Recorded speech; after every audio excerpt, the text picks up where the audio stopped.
Atos 21. A caminho de Jerusalém. Depois de nos separarmos deles, embarcamos e navegamos diretamente para Cós. No dia seguinte, fomos para Rhodes e dali até Pátara. Encontrando um navio que ia fazer a travessia para a Fenícia, embarcamos nele e partimos. Depois de avistarmos Chipre e seguirmos rumo sul, navegamos para a Síria. Desembarcamos em Tiro, onde o nosso navio deveria deixar sua carga. Encontrando os discípulos dali, ficamos com eles 7 dias. Eles, pelo Espírito, recomendavam a Paulo que não fosse a Jerusalém. Mas, quando terminou o nosso tempo ali, partimos e continuamos nossa viagem.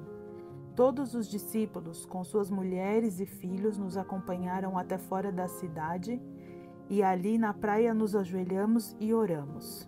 Depois de nos despedirmos, embarcamos e eles voltaram para casa. Demos prosseguimento à nossa viagem partindo de Tiro e aportamos em Ptolomaida, onde saudamos os irmãos e passamos um dia com eles. Partindo no dia seguinte, chegamos a Cesareia e ficamos na casa de Filipe, o evangelista, um dos 7. Ele tinha 4 filhas virgens que profetizavam. Depois de passarmos ali vários dias, desceu da Judeia um profeta chamado Ágabo.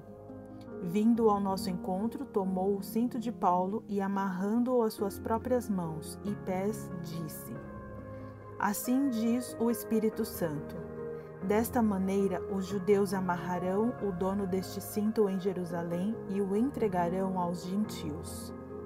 Quando ouvimos isso, nós e o povo dali rogamos a Paulo que não subisse para Jerusalém.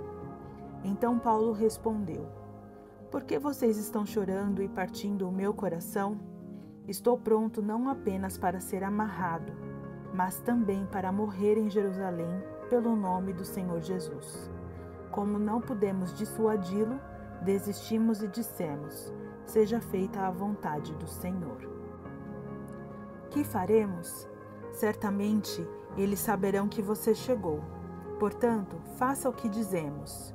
Estão conosco 4 homens que fizeram um voto. Participe com esses homens dos rituais de purificação e pague as despesas deles, para que rapem a cabeça. Assim, todos saberão que não é verdade o que falam de você, mas que você continua vivendo em obediência à lei.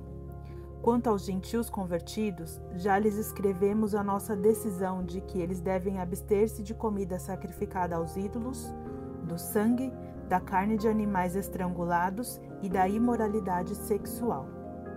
No dia seguinte, Paulo tomou aqueles homens e purificou-se com eles. Depois foi ao templo para declarar o prazo do cumprimento dos dias da purificação e da oferta que seria feita individualmente em favor deles. A prisão de Paulo. Quando já estavam para terminar os 7 dias, alguns judeus da província da Ásia, vendo Paulo no templo, agitaram toda a multidão e o agarraram, gritando: Israelitas, ajudem-nos! Este é o homem que ensina a todos em toda a parte contra o nosso povo, contra a nossa lei e contra este lugar. Além disso, ele fez entrar gregos no templo e profanou este santo lugar.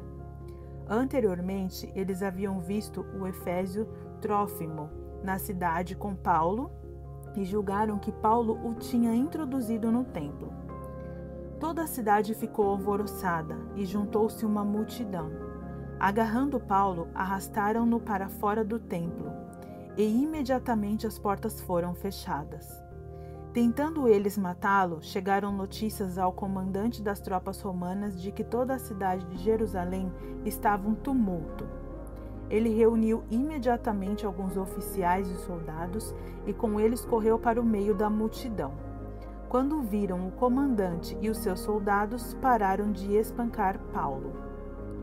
O comandante chegou, prendeu-o e ordenou que ele fosse amarrado com 2 correntes.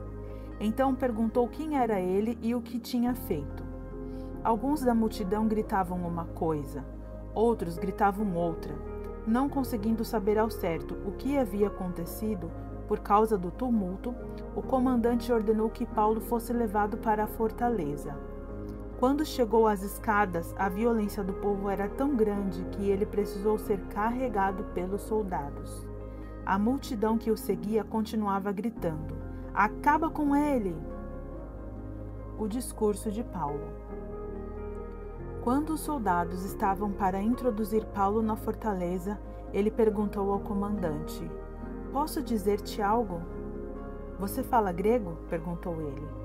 "Não é você o egípcio que iniciou uma revolta e há algum tempo levou 4.000 assassinos para o deserto?" Paulo respondeu: "Sou judeu, cidadão de Tarso, cidade importante da Cilícia. Permite-me falar ao povo." Tendo recebido permissão do comandante, Paulo levantou-se na escadaria e fez sinal à multidão. Quando todos fizeram silêncio, dirigiu-se a eles em aramaico: